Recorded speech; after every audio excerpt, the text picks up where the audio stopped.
Hi, my future employer. My name is Melanie Sinados. I'm 45 years old. I came from Davao City, Philippines. I have three kids. I'm a single mom, ages 24, 22, and 21.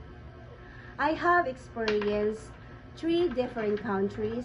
My first country is in Kuwait. I serve one couple, two children, ages 6 years old and 6 months old.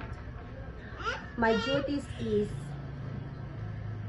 I taking care of her children, I feed her children, washing clothes, iron clothes, cooking food, and clean the house.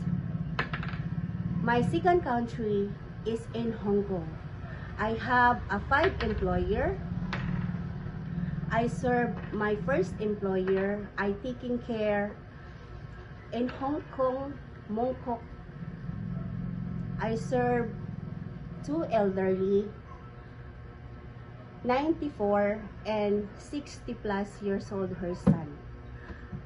My duties are I washing clothes, washing car, I feed the dogs, cooking, feeding the dog, go to market, and clean the house.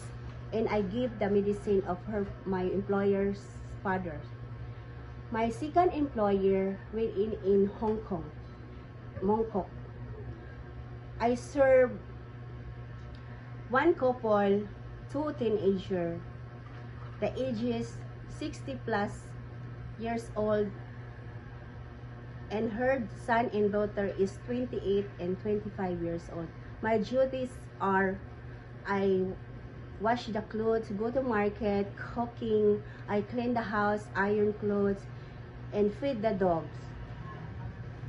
And also my third employer in Hontong, I taking care of one couple elderly, ages 85 years old and 87 years old. My duties are I go to market, I give medicine of my employer, I cook the food, iron the clothes, I wash the clothes, and I walking every afternoon. Mom and sir, I hope you'll give me the chance to work in your family. I'm a trustworthy, flexibility person, and hardworking person. If you hire me, I will do all my best to your family and your children. I treat your children as my own family, as and my own children. Thank you, Mom and Sir, and have a nice day.